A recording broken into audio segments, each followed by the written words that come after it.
ഇപ്പോൾ തന്നെ ഉണർന്ന് പ്രവർത്തിക്കൂ, ബാലവേല തടയൂ. അതെ, act now, act and child labor. ഫെസ്റ്റിവൽസിന്റെ ഇന്നത്തെ വീഡിയോയിലേക്ക് എല്ലാവർക്കും സ്വാഗതം. ജൂൺ 12 ബാലവേല ദിനമാണ്. ഇന്നത്തെ ഞങ്ങളുടെ വീഡിയോ ചൈൽഡ് ലേബറിനെ കുറിച്ചുള്ളതാണ്. നിങ്ങൾക്ക് ഞങ്ങളുടെ ചാനൽ ഇഷ്ടപ്പെട്ടു തുടങ്ങിയാൽ ഞങ്ങളെ പോലുള്ള കുഞ്ഞുങ്ങളെ സപ്പോർട്ട് ചെയ്യാനായി ലൈക്ക് ചെയ്യുക, ഷെയർ ചെയ്യുക, സബ്സ്ക്രൈബ് ചെയ്യുക.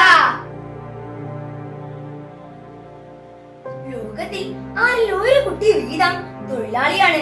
ബാല്യം കഴിയും മുൻപേ മുതിർന്നവരെ പോലെ ജോലി എടുക്കേണ്ടി വന്നവർ. കോവിഡ് കാലം കഴിയുന്നതോടുകൂടി സാമ്പത്തികമായ വളരെയധികം പ്രതിസന്ധിയിലൂടെ കടന്നു പോകുന്ന സാഹചര്യം ബാലവേല കൂടുമെന്നാണ് ഇപ്പോഴത്തെ സാഹചര്യം സൂചിപ്പിക്കുന്നത്. അന്തർദേശീയ തൊഴിലാളി സംഘടന ILOയുടെ നിർദ്ദേശപ്രകാരം 2002 മുതലാണ് ജൂൺ 12 ബാലവേല വിരുദ്ധ ദിനമായി ആചരിക്കാൻ ആരംഭിച്ചത്.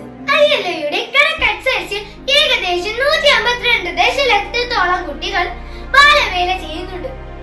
ഇതിൽ തന്നെ 72 ദശലക്ഷത്തോളം കുട്ടികൾ അപകടമായ സാഹചര്യത്തിലാണ് വേല ചെയ്യുന്നത്. 1986 മുതൽ ഇന്ത്യയിലെ ബാലവേല നിരോധനം നിയന്ത്രണവും ആക്ട് പ്രകാരം 14 വയസ്സിന് താഴെ പ്രായമുള്ള കുട്ടികളെ കൊണ്ട് ജോലി ചെയ്യിപ്പിക്കുകയോ ജോലി ചെയ്യാൻ അനുവദിക്കുകയോ ചെയ്യുന്നത് ശിക്ഷാർഹമാണ്.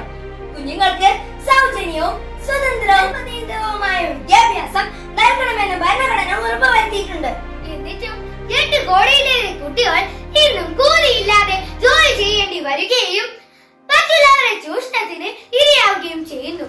ആദിവാസി ഹരിജൻ കുട്ടികളാണ് ഇവരിലേറെ.